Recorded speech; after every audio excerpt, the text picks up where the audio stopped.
Truth Dynasty podcast is here. It's the first time I've ever introduced the show. It's always been Alan, or it's been Nate, or years ago we had Marcus Mosier. Just you and me, buddy. Just you and me. And we have bold predictions for people. This is the Big Bold Prediction Show. Big Bold Dynasty Predictions. And I know I want to start with the news, the rumors about, first and foremost, Brandon Aiyuk. Do you have any bold predictions about what will become of Brandon Aiyuk? Well, my bold predictions were turned upside down. I pre-recorded First Class Fantasy with Billy and Pat Fitzmaurice this week. That's going to drop maybe tomorrow right here on Player Profiler YouTube. But I was shocked. I was like, to Billy Muzio, who's a very level-headed guy, very, very concise with all of his predictions, not as much of like, me making crazy ones, but he thinks Brandon Aiyuk's going to get moved. And he thinks that this is going to happen. And he actually moved Ricky Pearsall up in our projections because of it. So Billy's got a really nice kind of on tap with what's going on with San Francisco. That's his team. He's from the Bay Area. And Billy really thinks it's going to happen. So it kind of comes down to, where do we think he's going to get moved?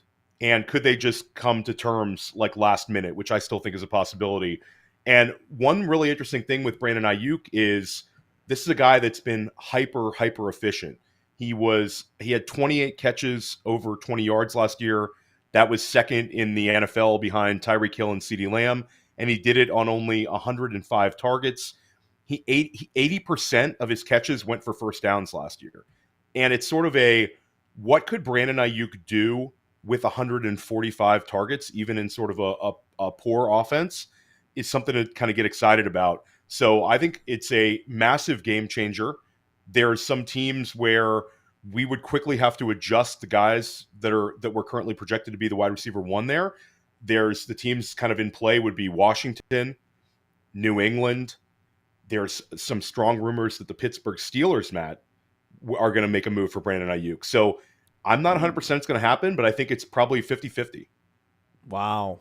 Well, it should be essentially a frozen market for Aiyuk. He shouldn't be getting moved right now. It is pure speculation. It goes to the Chargers. It's a big win. Even New England would be awesome. Oh, it would be amazing. I mean, poor Pop Douglas, but I mean, he would be the undisputed alpha there. That would be wonderful. He goes to Washington. Not great. As good as he is, I mean, he's not necessarily better than Terry McLaurin. Terry McLaurin's never had a quality quarterback. At least Brandon Aiyuk has had his efficiency buoyed by a super accurate quarterback in Brock Purdy. And now you have McLaurin and Dotson and Aiyuk with a run-first quarterback. We don't know exactly what Jayden Daniels' tendencies are going to be, but there is a tendency issue based on what his disposition was at LSU, that especially as a rookie, that he could just decide, okay, I'm not confident in what I'm seeing here, I'm going to run the ball. So there are places that could be great news for Aiyuk, places that could be bad news. I don't know. He's not the type of guy that I'm trying to acquire or that I'm trying to get rid of. I'm just trying to say, hey, let's see what happens. We'll see what happens. What is the most likely outcome? The most likely outcome, in spite of your bold prediction is, just so I'm clear, this is a bold prediction show, he's going to get traded. I gave a 50-50 caveat on that one. God, so, dude, yeah, this is a bold prediction show. I will. You're going to do this? This was the pre-show. This is what you're going to do? You're going to lead off the bold prediction show with a 50-50 take? This was the not. Do you understand what you're doing? Not one of our 20 bold predictions. This was the Brandon Aiyuk discussion. I'll throw out one thing. I think I'd be more optimistic about him having a major impact on Washington. We actually have the locker room narrative. Jayden Daniels and Brandon Aiyuk were teammates at Arizona State, to show you how old Jayden Daniels is, how long he's been around the block. They have a history. They seem to have there's a lot of speculation of these guys like on social media. I think this would immediately be his preferred target. I think Terry McLaurin would absolutely fall into wide receiver 2 on the team land. And I think this offense would be based on Brandon Aiyuk. I actually think that Jayden Daniels with Brandon Aiyuk would be an outstanding outcome. And I think it would push Washington into an even higher ceiling of their offensive outcome this year. giving them a chance at like a top 10 offense immediately with Jayden Daniels. So I know, no spoiler alerts for bold predictions, I know you're quite bullish on Matt. Terry McLaurin, one of the most underrated wide receivers ever, right? And all the receivers, the most underrated receivers, I was talking to Andrew Erickson on the Mind of Mansion show yesterday. All these underrated wide receivers, they all go in about the same ADP. It's Deontay Johnson, it's Chris Godwin, it's Christian Kirk, it's Terry McLaurin. They're all about 27, 28 years old, and they're all going a round or two later than they should in both startups for Dynasty and best ball, seasonal leagues, all formats. These guys are just the perennial underrated receivers. If he goes to Pittsburgh, I mean, that's bad. You agree? At least that one you agree is bad? That would be a nightmare scenario because we love George Pickens and we have Brandon Aiyuk high in our dynasty rankings. We've never seen an Arthur Smith offense support a wide receiver with more than 120 targets, and that's including A.J. Brown. A.J. Brown was like 110 target guy, 105 target guy for him, and then we had Drake London. Obviously, we were screaming at the TV, target Drake London every single time we watched an Atlanta Falcons game, and then you would have two alphas sort of offsetting one another and both outside wide receivers. I think we'd like it collectively for the offense as a whole. I think talent-wise, when you talk about Roman Wilson in the slot with Brandon Aiyuk on the outside, George Pickens on the outside, that could be like a Russell Wilson big bounce-back season. But in terms of the individual talent, it seems like those guys would cannibalize each other, and we would have similar target volume as we saw for Brandon Aiyuk in San Francisco. So you'd have to be hyper efficient once again. You basically have two alphas having to be hyper efficient and catch a ton of touchdowns to like support their ADP. That would be kind of the nightmare scenario for me. All right. Well, the most likely outcome is that he stays in San Francisco. Yes. That is always the most. I just want to make sure that we're clear about this. The most likely outcome is he stays in San Francisco, where he has an incredible long-term production profile that you can project out 3 years with Brock Purdy. He's one of the more stable dynasty assets that exists, Brandon Aiyuk. Now, if you are consuming all this rumor around Dak Prescott, you would think he's not stable. I'm in these superflex and 2QB leagues where he's just an anchor. Like his ADP just dropping like through the water, like to the bottom of the ocean. It doesn't make sense. 3rd round, 4th round. Dak Prescott not long ago was a first-round pick in superflex and 2QB leagues. And all he's done is be awesome. Like he was one of the most efficient quarterbacks in the league last year. I mean, top deep ball completion percentage, pressured completion percentage. Also was running at the same level that he was running a couple of years earlier. Looked healthy, just got steamrolled in the playoffs. So the recency bias is palpable, and it's even infecting the Cowboys front office, which has been a much more rational front office in recent years. I believe they're infatuated with Trey Lance, and I understand why. If you watch Trey Lance in workouts, who wouldn't be infatuated? And the Cowboys are uniquely positioned to set up a guy like Trey Lance for success. So I can understand the temptation, but I do believe that when the quants come in and everybody has had a say at the table, Jerry will come to Jesus on Dak. Dak will be a Cowboy, and Dak is going to have a top 5 fantasy season this year. He's all teed up. Everything is there for him. Remember, they played slow last year, and they were number 30 in pace of play after being one of the fastest playing teams and offenses in the league for consecutive seasons previously. I think they get back to that fast-paced offense. They have no choice. They have no running game. You just have like Zeke and Rico Dowdle. So they have signaled to us what they plan to do, which is to just put Dak out there and air it out all year. What's not to like? He is the best value. My bold prediction that is tied to trade rumor is you want to take advantage right now. Like, whereas with Brandon Aiyuk, I think you could just hold. Just hold. My suggestion with Dak Prescott is buy. And I think I'm with you on Dak. I become more and more into him for this year specifically. He's going in a range of the draft where he goes somewhere like quarterback 8, quarterback 9 in best ball and redraft. But I think you hit the nail on the head. They go from Tony Pollard to bringing back Zeke Elliott. Their combination of running backs are now Rico Dowdle and Zeke Elliott.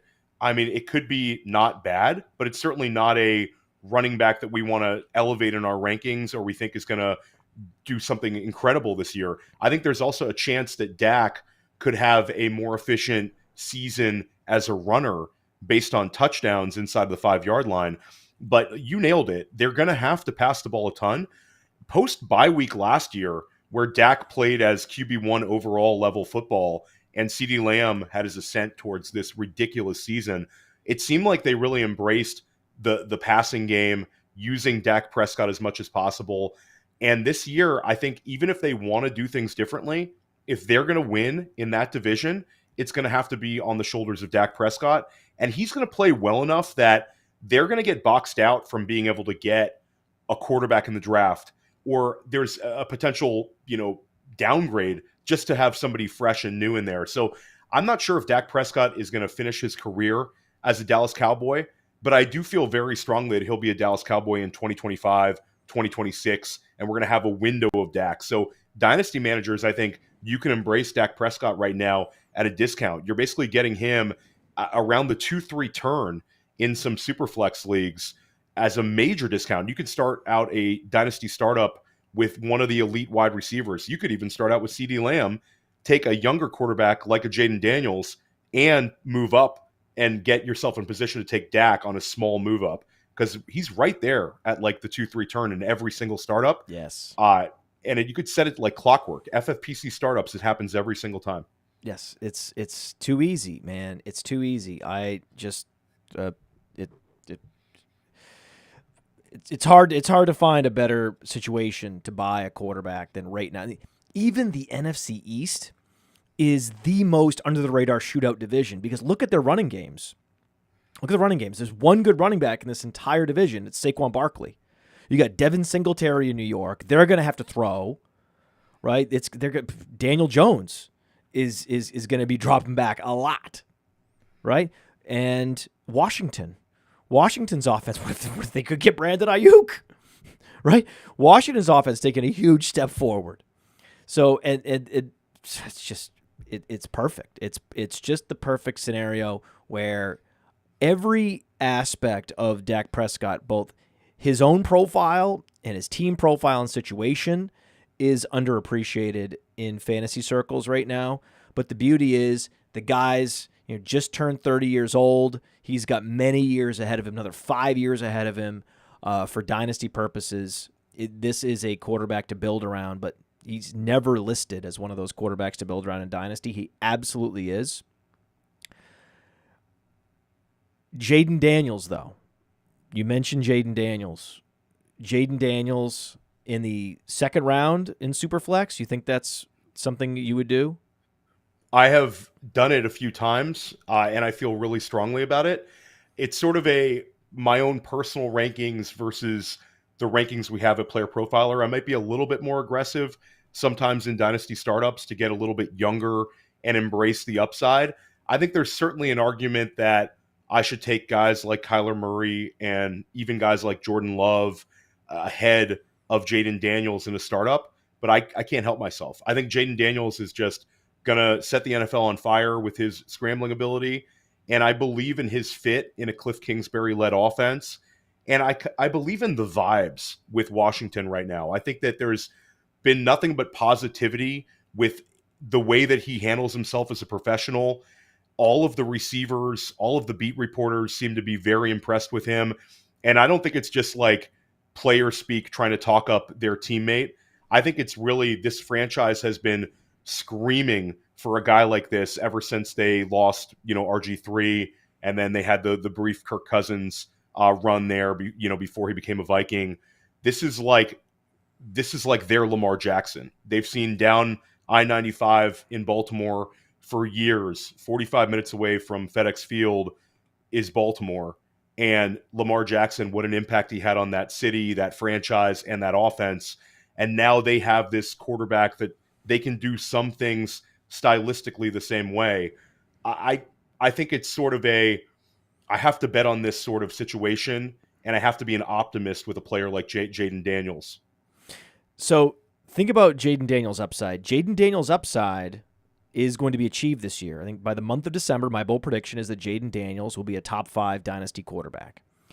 He's in a cluster right now in the top 15 on Player Profiler's dynasty rankings with a Dak Prescott, a Brock Purdy, a Trevor Lawrence, a Justin Herbert, a Kyler Murray, as you mentioned.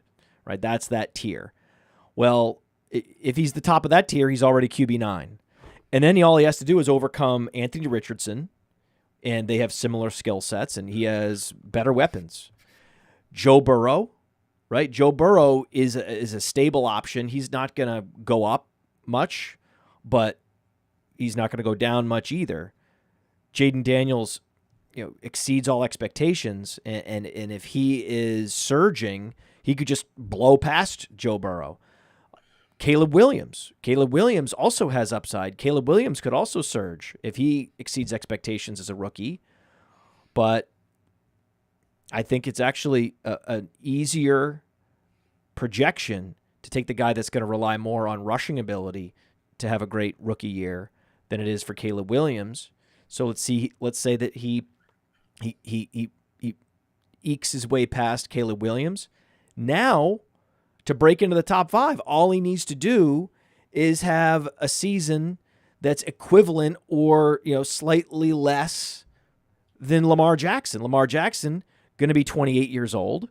His rushing is going to start to taper off in the years ahead. That's going to start to get baked into his dynasty value, and he falls out of the top 5, and that's how you get QB5 in Dynasty, Jayden Daniels.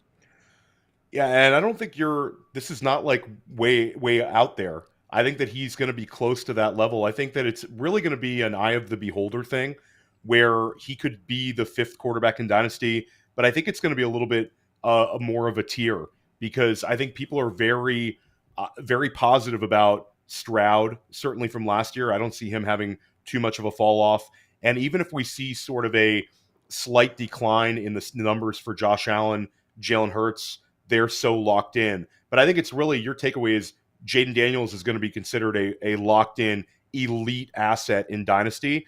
And Matt, I'll go out of order in my predictions because I think Jayden Daniels is going to finish as a QB1 in redraft this year.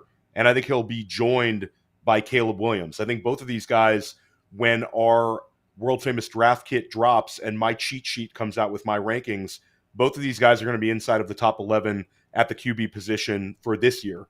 And I think that Caleb Williams, much like your Jayden Daniels prediction, Caleb Williams is going to gain an exceptional amount of dynasty value despite his steamed up ADP price. Jayden Daniels is going to set the Chicago Bears record for passing yardage and touchdown passes in his first season in the league. Caleb Williams will.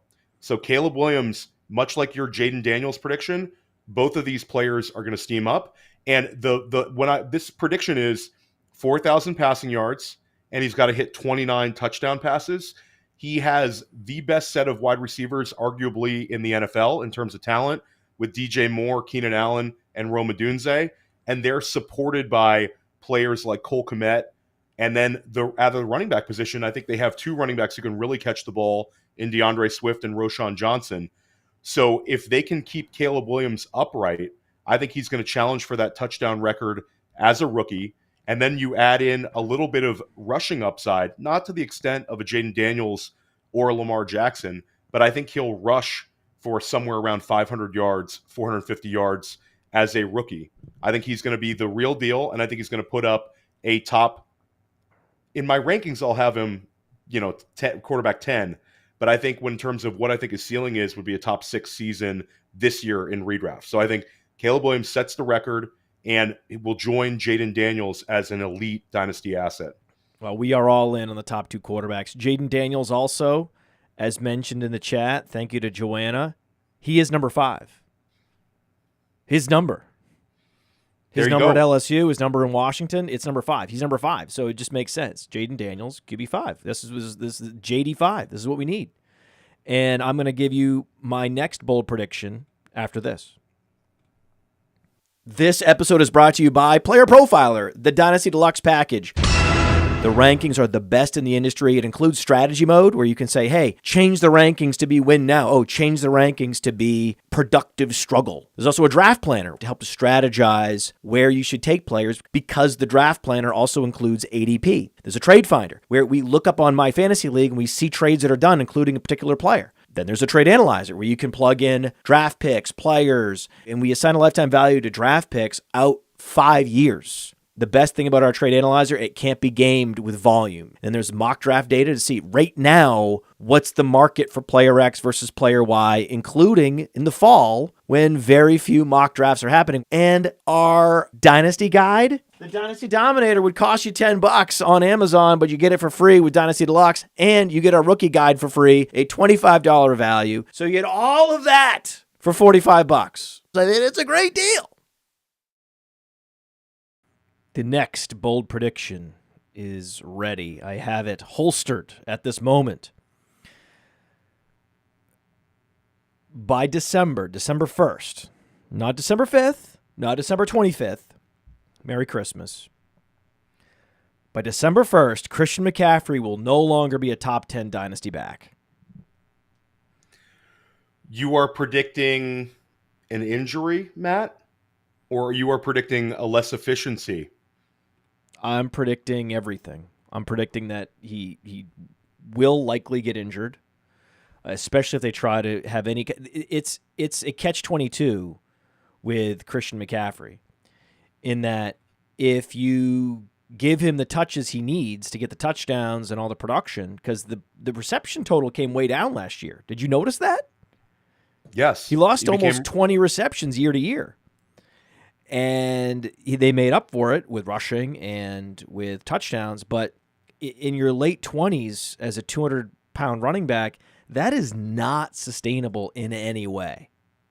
So that's why. Either he does maintain the per-game production and he gets hurt, or they start to wind back the touches and he becomes more of a satellite back plus, and then the case for him in the top 5 or even top 10 starts to fall away. We already know that he's been passed by Bijan and Breece Hall and Jahmyr Gibbs, but there's also young running backs that are going to break out all over the place and displace him in the rankings as well. And I said that Christian McCaffrey is a human catch-22. He is number 22. So that is clearly the theme of the show, is whatever we're talking about at the time is that guy's number. Yeah, I don't know if I'll be able to keep up with that one as we get deeper into the bold predictions, but the Christian McCaffrey one's super interesting. And right now he's somewhere around running back 4 consensus in Dynasty.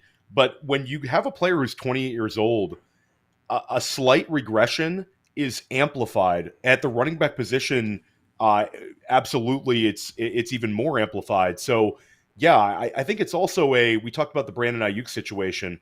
I think there's incredible hubris on the part of the San Francisco 49ers organization when they're the Super Bowl favorites to say, you know what, Brandon Aiyuk, we're not going to pay you. We're going to trade you away, and we're going to roll out with Ricky Pearsall and Jacob Cowing and Juwan Jennings, despite having an injury-prone, a great player in Deebo Samuel, but one that is a threat to miss time every single year. Mm-hmm. And George Kittle getting older, and every time George Kittle lays out a block, I worry as a dynasty manager. Right. So right. This is the thing with San Francisco, is that they have some of the most injury susceptible players, from McCaffrey to Deebo to Kittle, and yet they were all healthy last year. And so now they're infused with all this confidence, this continuity confidence, which is totally baseless and totally random and will absolutely betray them, right? They will be betrayed by their own hubris, exactly. But it's not they. It's not the front office. It's not the 49ers. It's one fucking guy. You know it's one guy. This is Kyle Shanahan. Kyle Shanahan has this additional hubris in that he believes he can make receivers, that he made Josh Gordon, that he can make anybody, right? And that he believes that he is making Brandon Aiyuk and that it's not worth it. You know that's where this all stems from. All of this, everything, this whole situation is driven by one man's ego and one man's inability to appreciate quarterbacks and wide receivers, but especially wide receivers. He does not appreciate the value of wide receivers. He never has. He never will. And he will cut off his nose to spite his face when negotiating with receivers. And that's one of the reasons why, if you want to bet on Brandon Aiyuk being elsewhere, even as early as this season and not playing on the franchise tag, it's a good bet. Yeah, and I think that's a good segue to my next bold prediction. And this is a kind of like an anti-taking Christian McCaffrey with the 101. And it's CeeDee Lamb breaks Marvin Harrison Sr.'s target record. He repeats as wide receiver 1 overall, and this is the year where we see him get an obscene amount of targets, somewhere around the 210 level, I think is in the wheelhouse for CeeDee Lamb. Last year, we saw CeeDee Lamb force-fed the ball, even on rushing attempts. CeeDee Lamb went over 100 rushing yards last year. This is his team.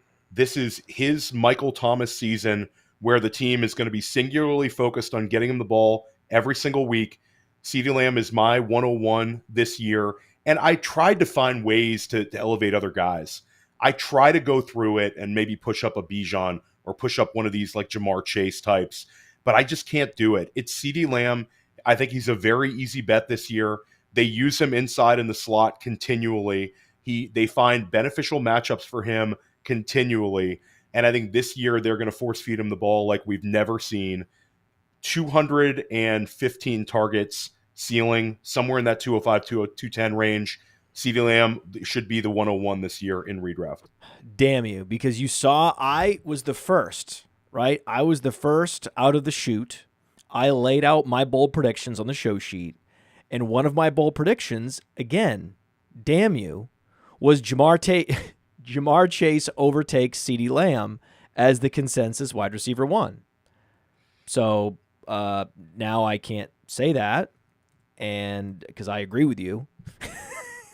Well, it's still but what I will say, let me pivot. So here's what you do. This is for everyone at home who's trying to host a podcast. This is what you do. When your co-host betrays you, like you just did, you can tweak your take so to hide the betrayal.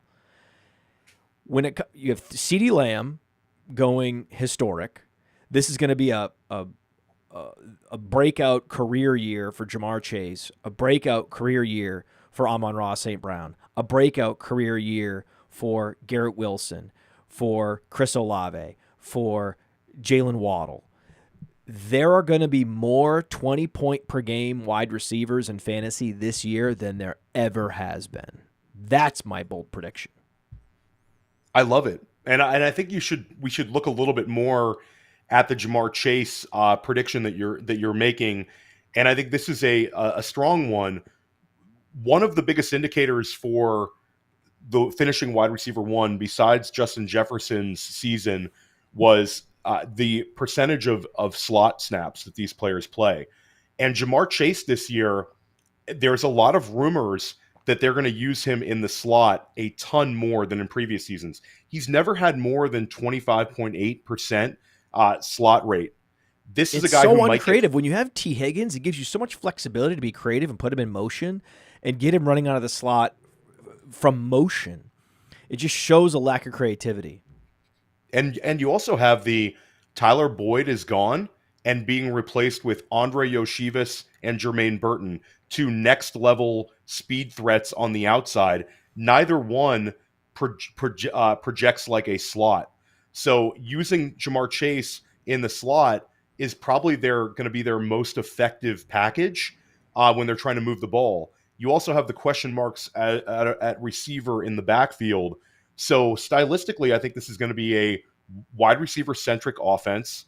And Jamar Chase, I agree with you. I think he's a great value at ADP when you can get him around like the 107 in some of these FFPC, NFFC type drafts.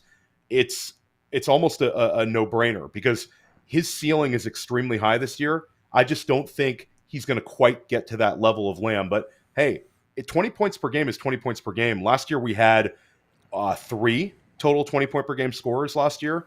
So this year I think that number could go up, and it will be driven by the wide receivers. I agree with you on that completely. Amon-Ra St. Brown's not a guy that either one of us put into the bold predictions because there's nothing bold about saying Amon-Ra St. Brown is going to have a smash year. 20 points per game last year for him, and nobody seemed to even notice. So I'm with you. I think this could be a great season for wide receivers. I'll throw in, I think A.J. Brown's going to have a really big year. You're getting him right now at the 1-2 turn, and I think he's going to have a very strong season. But there's one wide receiver that we didn't talk about yet, and he's in my bold predictions, and that's Garrett Wilson. And I think Garrett Wilson, the market was sort of a year too early on Wilson, and obviously the injury killed it. But last year we saw Garrett Wilson in late August steamed up to the 110, 109 in a lot of drafts. They have the $25,000 NFFC draft. Garrett Wilson went at the 105. So there was people betting on him having this insane second year. Aaron Rodgers gets injured game 1, and Garrett Wilson, it just all goes kaput. But I think that the enthusiasm drafters had for Wilson last year is going to get rewarded this year. I think that he finishes as wide receiver 3 overall, and I think he takes a huge step forward as a touchdown scorer. This is going to be the preferred target for Aaron Rodgers all season long. We've already seen Garrett Wilson have a 165 plus target season in his career. I think he'll have about that many targets, but I think the touchdowns go way, way up. And you look at the injury setback to Mike Williams, you look at Malachi Corley being a guy that we can't really project how they're going to use him. I think he's going to be a little bit more of a Swiss Army knife type at the other wide receiver spot. And then Tyler Conklin, a guy with sort of a capped talent ceiling. Everything's setting up for Garrett Wilson to have a smash season, even if, and I know you always bring up the pace of an Aaron Rodgers-led offense, even if the pace is not extremely fast, I think he's going to make up for it in usage, efficiency, and just pure talent. I think this is going to be a Garrett Wilson season. Yeah, and I think he's the best pick in the second round, Matt, right now. When you get him in the second, it's the best pick. Yeah. The more you think about it, in Superflex and 2QB leagues, this is the best year ever for 0 RB and to start quarterback, wide receiver, right? If you're in 2QB, typically you first early pick, top 3 pick, you're going to go a Josh Allen, a Patrick Mahomes, a CJ Stroud. You could even go Caleb Williams in the first round, right? We wouldn't argue at all. You could also go wide receiver, Jayden Daniels wide receiver. But 2 receivers and a quarterback in the first 3 rounds, that is my preferred start in Superflex and 2QB leagues because of this. Because we're going to experience this surge in all these guys that we want, from Olave, Waddle, Wilson, all the way up to CeeDee Lamb. You have to be in the top 36 to get those guys. My bold prediction is that Blake Corum outscores Kyren Williams, and he finishes as a top 10 Dynasty running back. That means, if you're combining bold predictions, that Blake Corum overtakes Christian McCaffrey in Dynasty. That's what I'm saying. I mean, this is gonna be the Kyren Williams takeover has to happen relatively quickly, and I think the foot injury has to be something real. Which, if it is, and you get Blake Corum as the starting running back for the Rams, we've already seen like sort of the fake out where we had Cam Akers, all these people starting Cam Akers week 1, and then you end up seeing other running backs replacing him. for back-to-back seasons with Darrell Henderson. We can all remember the Buffalo LA NFL opener a couple years back where all of a sudden every single down was Darrell Henderson, and K-Makers had like 1 point in that game in people's starting lineups. Then last year, it's sort of the Kyren Williams ascension right away. So maybe it happens 3 times in a row. And Blake Corum's certainly a guy that if we're projecting him to have a Kyren Williams-like touch share and goal line usage in that offense, he's going to score a ton of fantasy points. And he's going to be, I think he would end up being an RB1. Yes. It's an offense where we can bet on it, but you're going to need that injury to happen. And this is another reason why you can go 0 RB in Dynasty this year. It never been a better year for it. Yeah, I like that one a lot. I think it's, yes. You've been Mr. Blake Corum and Mr. Anti-Kyren Williams, so this would be like an ultimate Podfather moment, but you're seeing a lot of people betting on Blake Corum right now. He's sort of sliding into a little bit ahead of like the preferred handcuffs and a little bit ahead of like the other kind of appealing rookie running backs.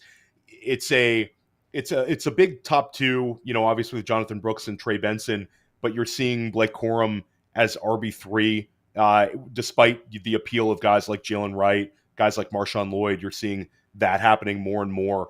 So I think that that people are starting to bet on it. They're starting to bet on it. And even if you get, and I'll say this, your prediction could come true.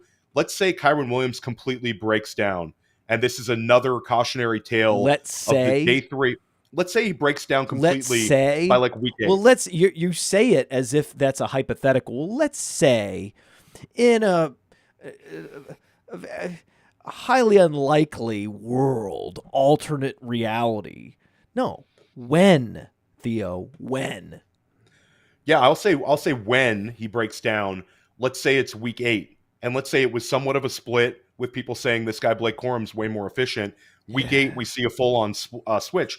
If you get the strong end of the season for a guy, and then he looks like he's going to be the Sean McVay starting running back for the length of his contract, then all of a sudden you do have an RB1 in Dynasty because he would end up being a second-round pick in redraft. They've never had a guy like Blake Corum that they actually liked.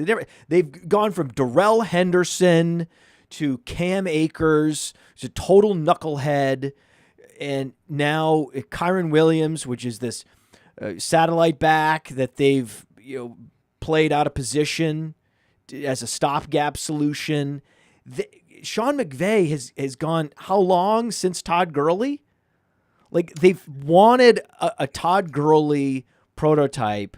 They've been missing this for so many years. Why do you think they drafted Blake Corum? This is why I was so excited when the Blake Corum draft pick came in.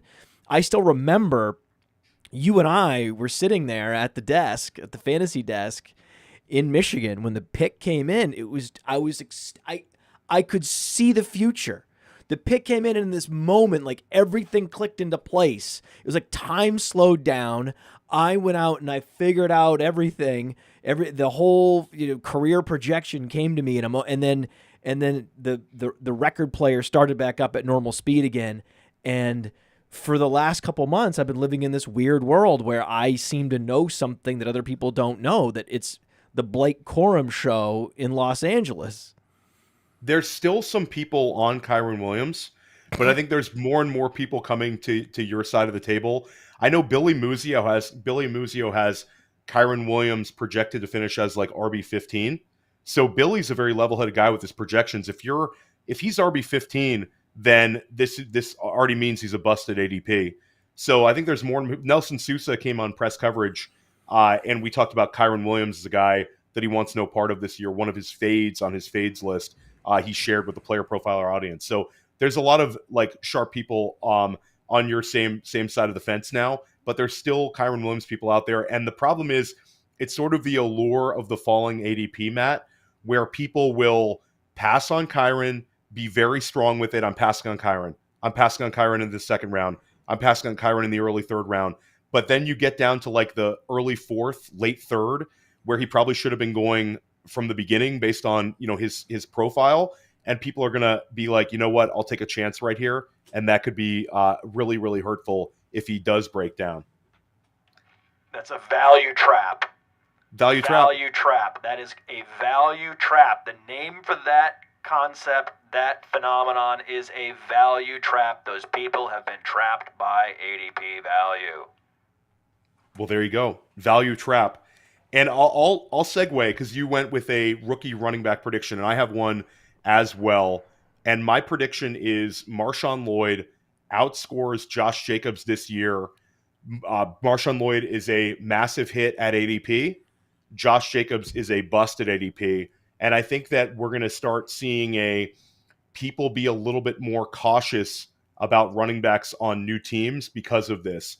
Last year we had Miles Sanders coming off of a very efficient year with Philly. This year we could have Josh Jacobs. And Josh Jacobs is a guy who finished as RB1 overall in overall PPR scoring 2 seasons ago, was really, really strong throughout his Raiders career. Gets to Green Bay, and people are like, this is a no-brainer pick for me. I can get Josh Jacobs in the 3rd round. This is a guy who has top 5 running back potential this year because this is an ascending offense, and I've already seen Josh Jacobs do it. And look, they moved on from Aaron Jones. I think that people are going to get trapped here. Josh Jacobs is already dealing with a hamstring injury, and the issue is you have Matt LaFleur continually looking to use 2 running backs over the years. This has been a team that you can always bet on for 2 running backs receiving touches. The problem is it was A.J. Dillon getting those touches, an inefficient player, and Aaron Jones getting the touches, a hyper-efficient player. So we never thought about we can start 2 of them. But I think Marshawn Lloyd is immediately a handcuff plus. He's good enough that you're going to find touches for him when Josh Jacobs is healthy.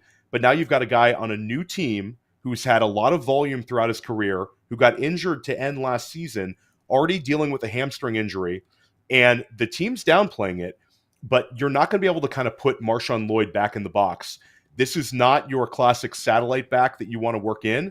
This is a 225-pounder with a elite speed score who has two-way ability, and you can do a lot of the things stylistically you did with Aaron Jones with a guy with a bigger frame.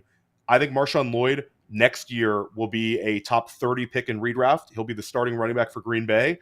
And this year, he's a great target for your hero and zero RB builds right now. I think you're going to get a number of starts out of him and impactful starts.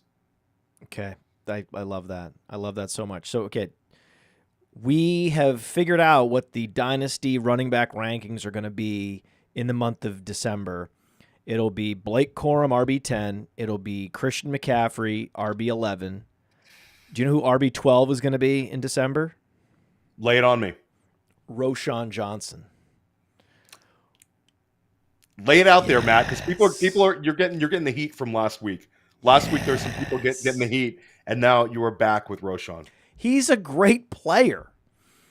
If you're looking for all-purpose backs that are young, that can slide into that area of the Dynasty rankings, I give you Roschon Johnson, the former captain at Texas, not Bijan Robinson. Now, Bijan Robinson's more talented. That's why Bijan Robinson commanded more touches than Roschon Johnson. But Roschon Johnson caught a lot more passes last year than anyone was ready for, and his value has been suppressed because the concussion happened, the serious concussion happened just at the moment that he would have taken over the backfield.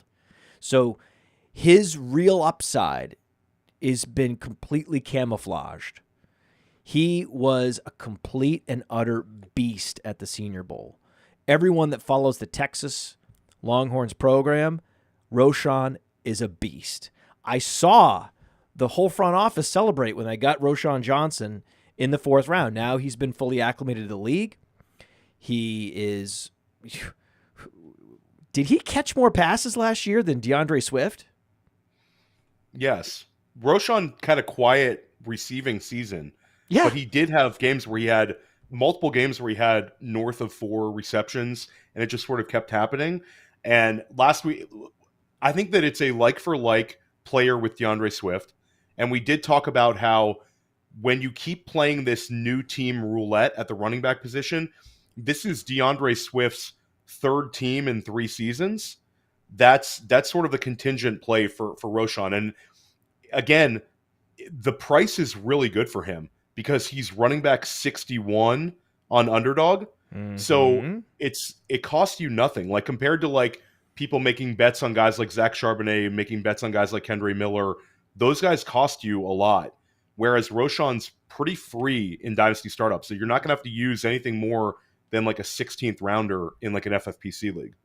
There's no player the public is more clueless about than Roschon Johnson.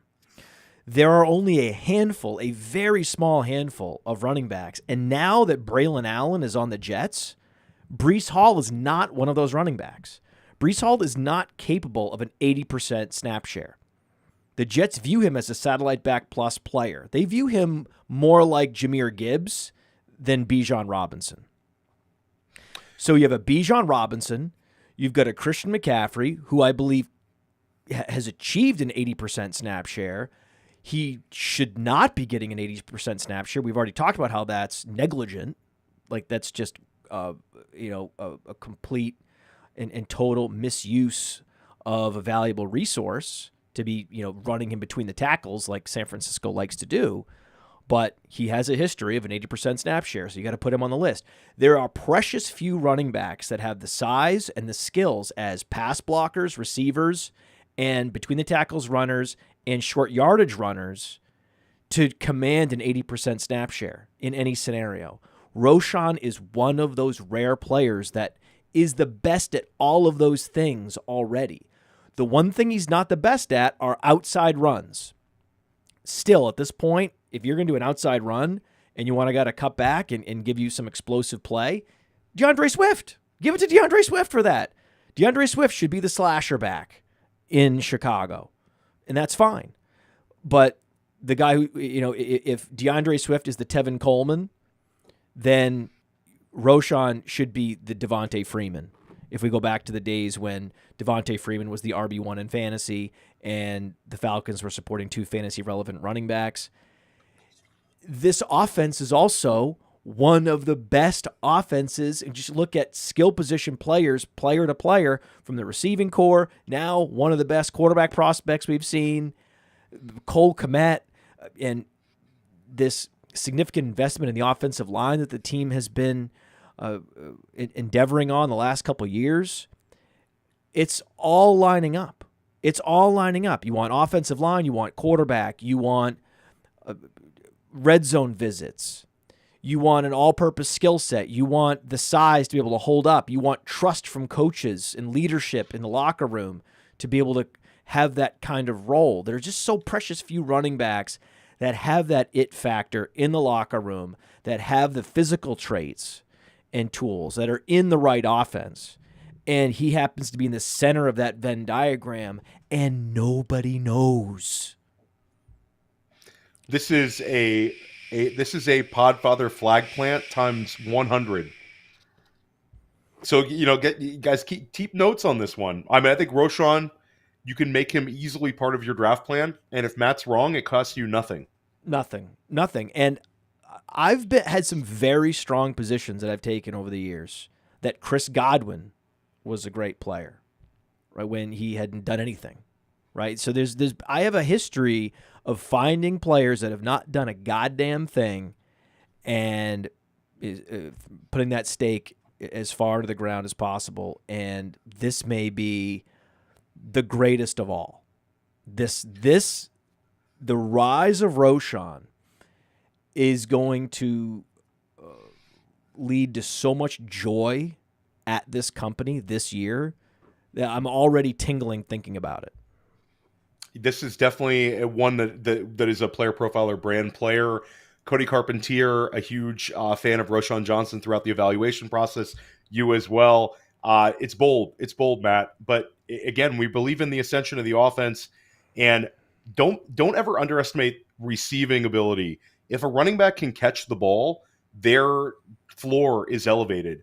And a guy like that, if this offense takes a big step, if we don't see DeAndre Swift have the same sort of efficiency that he had last year in Philly, then there's a chance, or if he gets hurt, there's a chance that Roschon steps into a top 10 offense with two-way ability. And he's a guy you don't really take off the field because he's a great pass blocker as well. So he's going to get the snaps. And again, if Matt's wrong on this one, let's put a caveat on this. Running back 61 on Underdog and doesn't cost you anything in your startup right now. Sub 15th round in FFPC. So maybe listen to Matt on this one. It's not going to cost you anything. You went with a year 2 back, so I'll go with a year 3 back. Mine is less bold, but Jaylen Warren finishes top 15 at the running back position, if not inside of the top 12 running backs, somewhere right in that wheelhouse. He is a huge hit at ADP. Jaylen Warren was one of the most efficient running backs last year in the league. He had over 1,000 combined yards. He doubled his receptions from his rookie season to his second year, gets 61 as a year 2 player. He more than doubled his rushing yards, averaged 5.3 yards per carry. And it's also a bet on the market is way too high on Najee, and they're too low on Jaylen Warren because of that. This is a hyper-efficient player in an offense that should be running back friendly on a team that improved their offensive line. For all of Arthur Smith's faults, he is a great coach when it comes to producing at the running back position. He's done it with multiple kinds of running backs, Cordero Patterson, Tyler Algier, and then obviously Derrick Henry. And Bijan Robinson had some frustrating times, but it wasn't like he didn't finish as an RB1. But when it comes to Jaylen Warren, Matt, if you just go to playerprofiler.com, the efficiency numbers are wild. 5th total in receptions. He was also 6th in target share. And then when you get to the efficiency numbers, 7th in yards created, 3rd in yards created per touch, production premium 7th. I mean, he's up there in so many of our metrics. And breakaway run rate, he was number 3. So Jaylen Warren, this is a guy, if he gets the touches, he is going to produce. And you get the discount because drafters are still hanging on to Najee Harris's rookie season. For 2 straight seasons, Najee Harris has been a letdown at ADP, and drafters are back to betting on him again. It's crazy. The more talented running back is cheaper, and I think Jaylen Warren is going to have a really strong season. You know, Najee Harris wasn't even efficient at Alabama. Wasn't even that good at Alabama. It was one of the more befuddling first-round picks I've ever seen.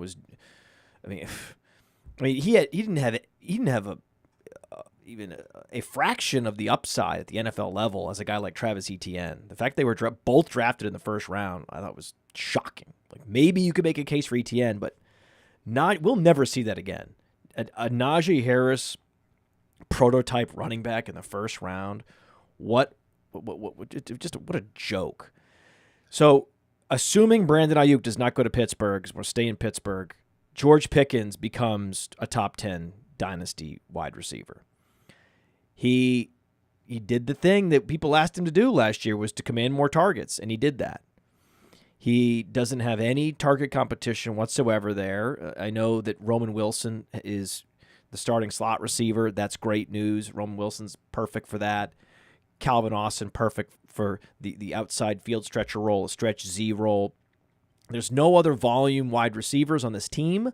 It's just Pickens and Freiermuth. And Pickens is a stud playmaker on the outside. And he's a throwback player. He's an A.J. Green, Des Bryant type player. And I still believe that prototype can be top 10 in the NFL. I mean, talent-wise, he's right there. And I think we were correct. There was a lot of sites, even coming off of a rookie season where he had 800 receiving yards, despite it being the first year back from injury. There was all these sites who were like, George Pickens can't separate. There was the whole, a lot of nerds out there didn't want any part of George Pickens. And then George Pickens last year ends up getting you 350 more receiving yards than his rookie year, ends up catching 11 more passes, and air yards went up. Every single metric went up. Oh, yeah. His yards per reception were 18.1 last year. This is just a battle versus Arthur Smith. And it's Mike Tomlin is a coach where on Mike Tomlin-led Pittsburgh Steelers teams, we've continually had wide receivers produce for us in fantasy. So it's sort of a rubber meets the road where I don't think Arthur Smith's going to be able to impose his will on the team and the situation with a Mike Tomlin there. So I think it's actually Mike Tomlin is one of the best things for George Pickens, that we don't have to worry about this being like Arthur Smith going nuts and you see like a Calvin Austin out targeting him one game and all this crazy stuff we'd see happen in Atlanta. I think it's more likely that Pickens' floor is what we saw last year, and we've already seen him finish. With this, I think the ceiling is very, very high. Though. I don't care about last year. We're not playing for last year. Last year was last year. Last year he had Kenny Pickett, and I thought Kenny Pickett had an opportunity last year to take a step forward as a passer, but instead he regressed. Kenny Pickett was an atrocious player. Going from last year, we have the starting quarterback in Pittsburgh and a potential franchise quarterback in Kenny Pickett. A year goes by, and now Kenny Pickett is not even thought of as a high-end backup. That the consensus around the league is like we've seen 2 years of this guy, and he is complete and utter trash. So George Pickens, let me get this straight. He was number 1 in the league in yards per reception and number 5 in yards per target with a trash can at quarterback. And we have a metric on PlayerProfiler called target premium, which shows your per target production compared to the other receivers on your team. So it factors out quarterback play. Well, George Pickens had a plus 30% target premium, which means he was giving you 30% more production on a per target basis than any other receiver on the field. That was number 7 in the NFL. That is the metric to look at when you have a quarterback change and a quarterback upgrade. Whether it's Justin Fields, whether it's Russell Wilson, is looking like it's going to be Russell Wilson, as long as Russell Wilson plays at least moderately well. Russell Wilson has delivered the football to an outside clasher that doesn't separate necessarily, but can go up and get it in DK Metcalf. So the moon and the stars are aligning. It's only going up. He went from 800 yards as a rookie to 1,140 yards as a second-year player. I'm just going ahead and extrapolate it up. Will the yards per reception be that high? No. He was number 1 in the league, right? But the targets are going to go up. The offense is going to be sustained. They're going to have a lot more drives that especially get in inside the 20-yard line. So we're looking at 20 more targets. We're looking at a lesser yards per reception, and we're looking at 3 or 4 more touchdowns. And then he's right there. And then all of a sudden, you look at that stat line, and you see the progression from year 1 to year 2 to year 3, and everyone in Dynasty is just going to send him to the moon. I love it. I think it's just I'm scared of Arthur Smith. I got to tell you, I'm scared of Arthur Smith. But I think that talent-wise, he's right there. And if I was the coach of the Pittsburgh Steelers and I was running that offense, he'd have 150, 160 targets. Because What do you think's going to happen? What do you think's going to happen? Arthur Smith is going to call a bunch of plays and specifically get into the headset of Russell Wilson and say, don't throw it to George Pickens, even if you want to. And then it's going to get back to George Pickens that this was happening. And then Arthur Smith's going to have to account for what he's doing. Okay? It's one thing to freeze out some skill position player, some fringe skill position player, or to distribute the touches in a suboptimal way because you prefer veterans, like what happened to Bijan last year. Okay, that's fine. You have to go into the meeting room and you have to face George Pickens, right? And he might be wearing a ski mask. You have no idea, right? And you're telling me Arthur Smith has a stomach for that? No way. No way. George Pickens is going to get the targets he wants. Trust me. I love it. George Pickens to the moon. I got another wide receiver prediction, and this is a Zay Flowers one.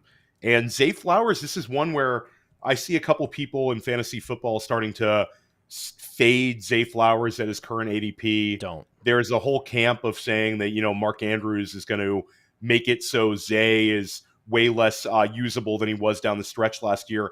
And I think it's sort of a ridiculous argument. They used Isaiah Likely very much as a like-for-like replacement, and we still saw Zay Flowers have a real ascension towards the end of last season. He ends the year with a Ravens record, 77 receptions.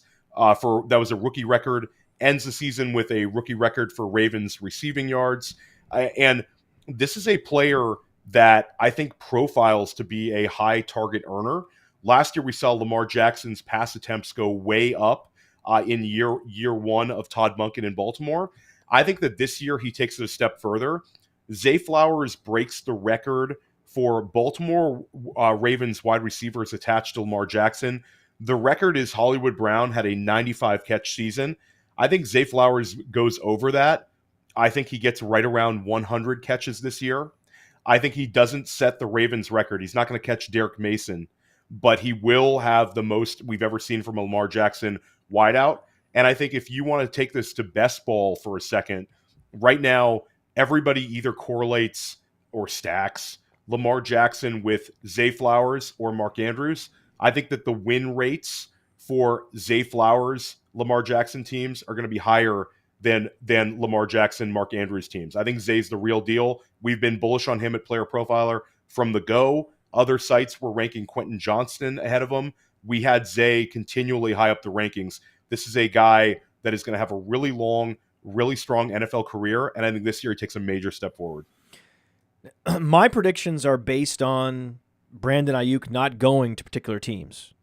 Okay, so he can't go to Pittsburgh, and he can't go to New England because I believe Demario Douglas will overtake Keon Coleman by the end of this year in Dynasty. That's spicy. That's a spicy one. I mean, Demario Douglas was a guy that had... I mean, what has Keon Coleman done exactly? Explain to me. Like, Keon Coleman might be the number one receiver, might earn his way, but we have to see it first. Well, I've seen it already. Demario Douglas has already done it. He already has earned the number one job. And he was out playing all the receivers in camp. So we have the bird in hand in Demario Douglas, who has actually similar workout metrics. They're both explosive playmakers. These are more similar. It's just one guy has the draft capital, one guy doesn't. And with receivers, draft capital is often overvalued.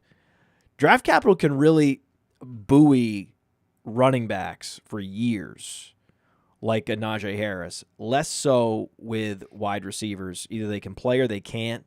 We saw that with Quentin Johnston last year. Keon Coleman, he's like Quentin Johnston. He could be great, right? We'll see. But there's a thin line between it clicking and not clicking, right? There's just we're talking about millimeters of difference. When you're on the practice field, it looks the part, can even talk the part in meetings, but then sometimes the player gets on the field and it just isn't clicking. The catches they're making in practice are not translating to actual games. It's difficult even for sports psychologists to understand why a guy like a Quentin Johnston cannot fire in the NFL. So that's the headwind. But that's the challenge for Keon Coleman, having no information about what he can do as a professional, where we have this information with Demario Douglas. And I love Demario Douglas as a late-round dynasty bet. I absolutely love it.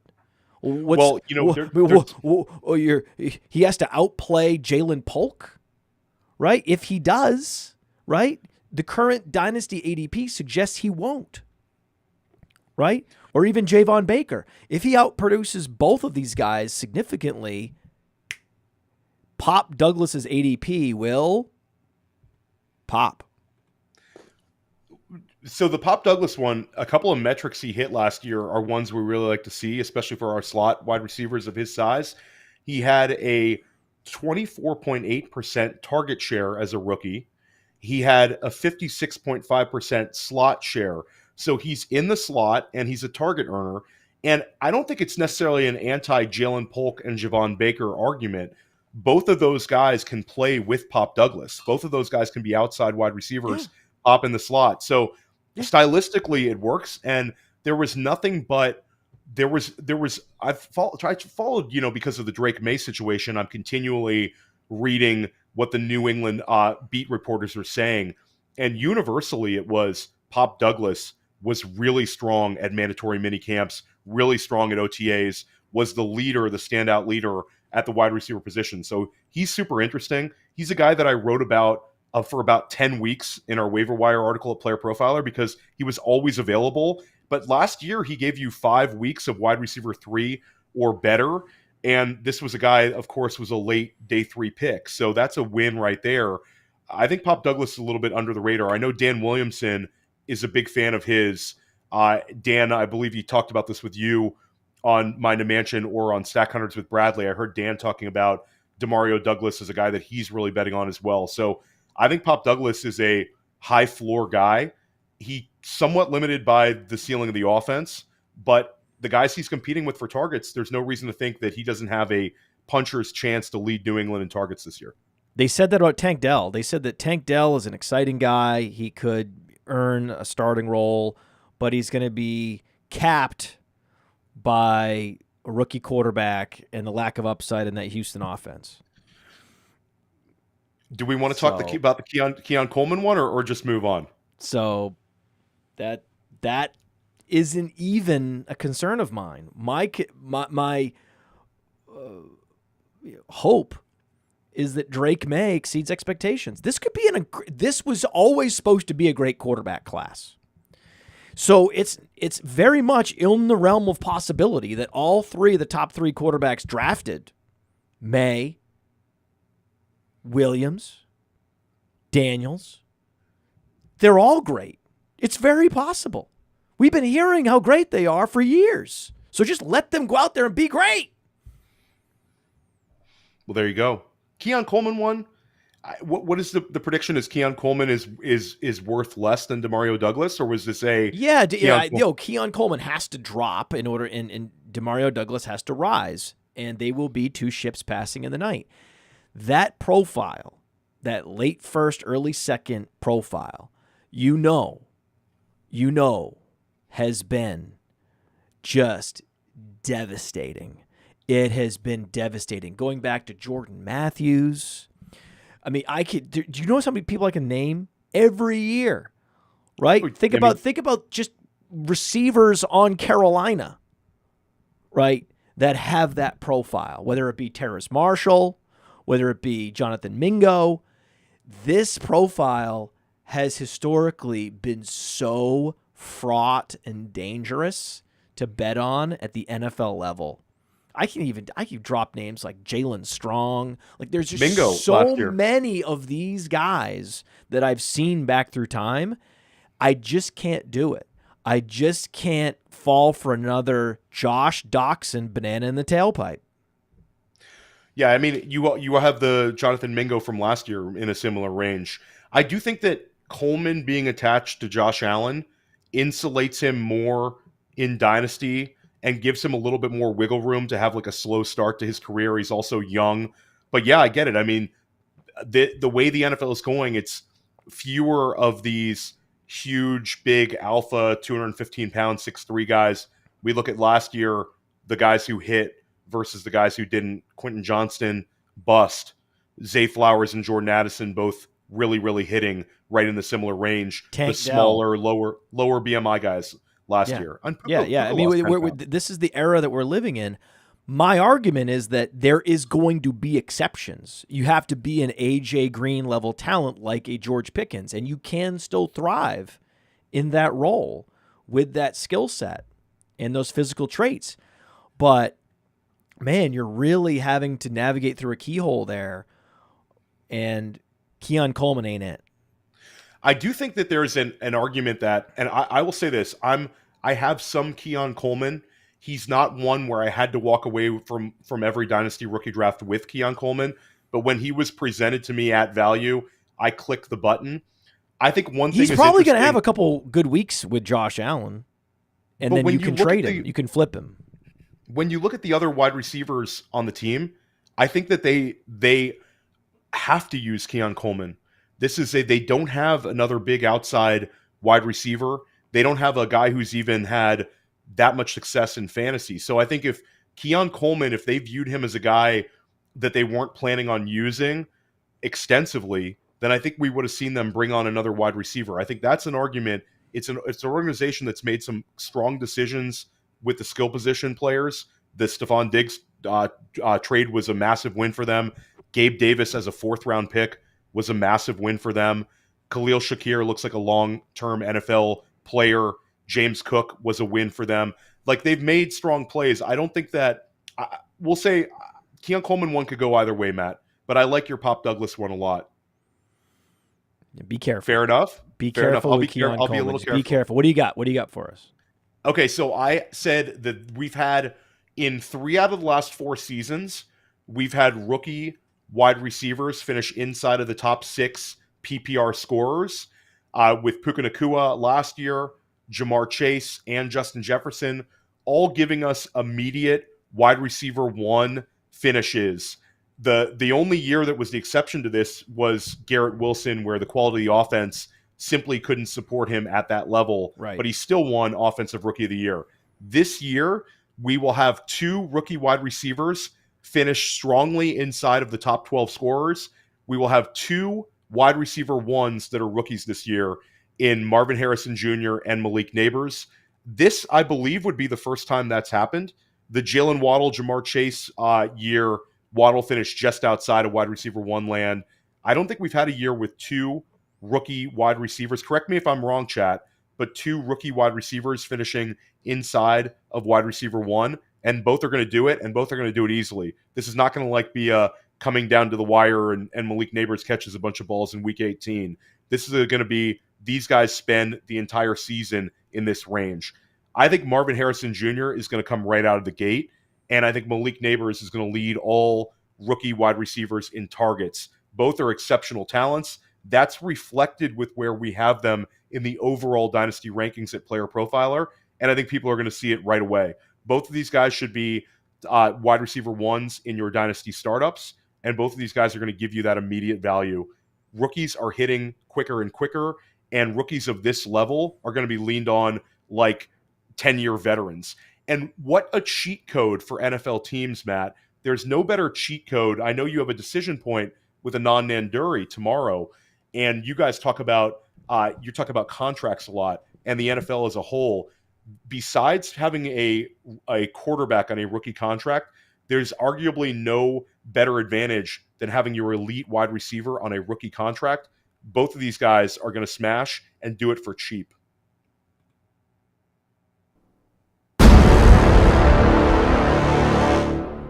You like that? I love it. I didn't know it was coming. You nailed it. We needed a sound effect there. I was like, oh man, he's really flowing. He's really flowing. We got to treat him to a sound effect there. Absolutely. I have another one, and this is going to be rapid fire because we got to get out of here. Jaylen Wright overtakes Devon Achane in Dynasty. This one hurts. Is that me even in so hot many though? ways. Is that even bold? Yes. You think so? Bold. It's bold. I have a. They're like the same guy, except Wright's a lot bigger. So the Jaylen Wright, being bullish on Jaylen Wright in Dynasty is not a bad thing to be, because him simply stepping into the Raheem Mostert role next year when Mostert ages out and Wright steps right in there, I think they'll have 2 top 20 Dynasty assets at the running back position. But I have a contrarian prediction. You're predicting that Jaylen Wright overtakes Devon Achane. I'm predicting that Devon Achane is a top 3 scorer at the running back position this season. And you're running me over, man. I thought I blocked you. I was like, okay, this is, like tic-tac-toe. This is for the block. I to block you because you did it to me. You blocked me earlier, and then I pivoted, and I reformulated. It was actually a better bold prediction than even the one I had, so I was happy that you did it. You decided just to steamroll right ahead.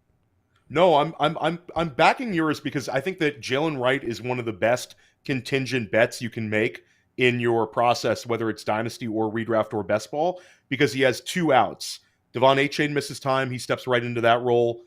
Raheem Mostert misses time, he steps right into that role. He's startable, and Miami is one of the rare teams in football, along with Detroit, where we can confidently start 2 running backs every single week. They've proven it for back-to-back seasons now.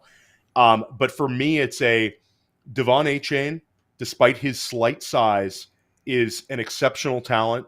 This is a guy that averaged 17.5 points per game last year as a rookie. That's rarefied air at the running back position. You're talking about guys like Alvin Kamara. And this year, Devon Achane is going to stay healthy. He's going to have an improved target ceiling. They are going to use him more as a receiver out of the backfield, in addition to his hyper explosiveness and efficiency as a runner. Miami, year 3 for Mike McDaniel, has potential to score more points per game than they did last year. They add Jonnu Smith. They add Jaylen Wright. They continually add speed and versatility of the offense. And Devon Achane finishes as a top 3 scorer at the running back position. But get yourself some Jaylen Wright, because I think at the end of the summer, he's going to be super valuable with Raheem Mostert getting older. But to double down on my Devon Achane prediction, the top 3 scorers this year, and this buoys off of your Christian McCaffrey one, Matt, the top 3 scorers this year in PPR at the running back position are all 2023 class running backs. That's Bijan and Jahmyr Gibbs at the top 2. Yes. And number 3 is Devon Achane. We talked about this a year and a half ago with Alan Seslowsky. This is a fundamental running back class that you want to bet on. We want to bet on the tight end class. We want to bet on the running back class. Sam Laporta and Dalton Kincaid already being drafted inside of top 5 tight end land. And you're going to see the running back class this year smash. All 3 of these guys are going to smash. Top 3 scorers this year. Smash. And your Breece Hall discussion, your Christian McCaffrey discussion, they all pivot off of these guys. These guys are all going to be utilized well. They all have receiving upside with Devon Achane taking a higher role. Achane and Gibbs. Matt, at the end of the year, if you had to pick the 2 highest scoring offenses, and I had you rank them, and I had Billy Muzio rank them, and I had a couple other smart people rank them, you would all come up with Detroit and Miami in your top 5. Everyone.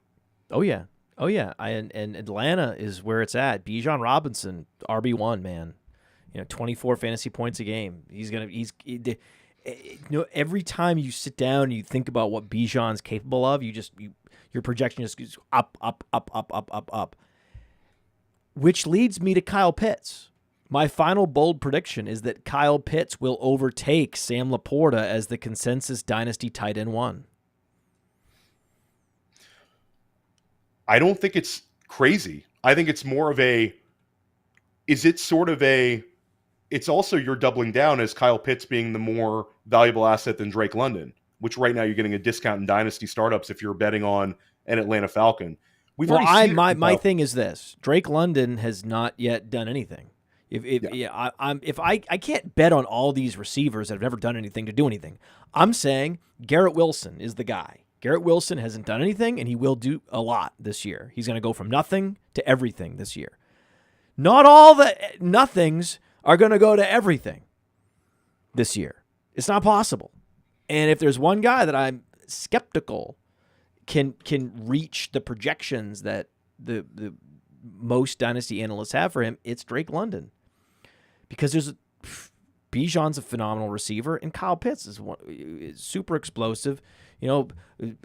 How is it possible that a guy who is 24 years old has been the league leader in air yards at his position, if you over the last 3 years? I mean, it's just it boggles the mind what he is as a player physically, and then what he's already achieved.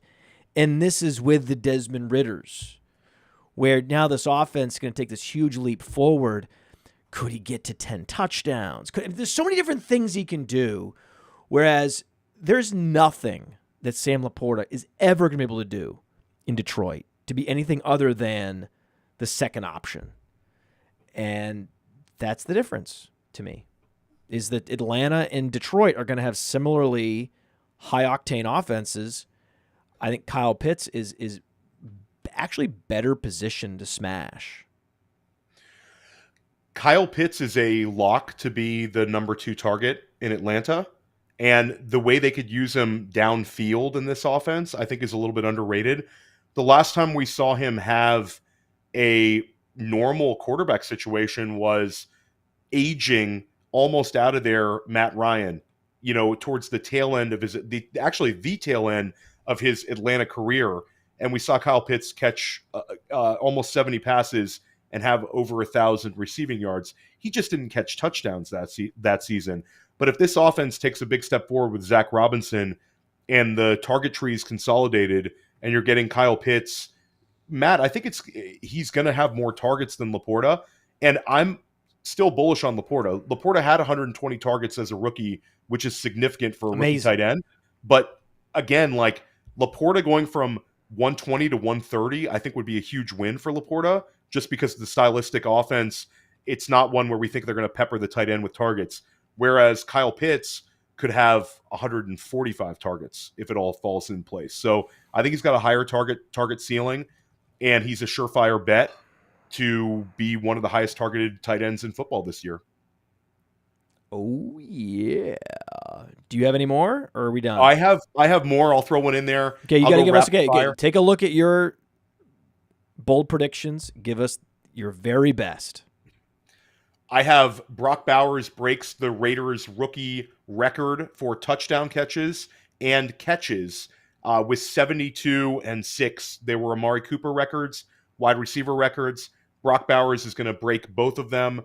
Brock Bowers is going to give you a top 6 tight end season. You talk about looking for tight. You have Andrew Cooper on your next Mind a Mansion, one of the foremost experts at the tight end position in fantasy football.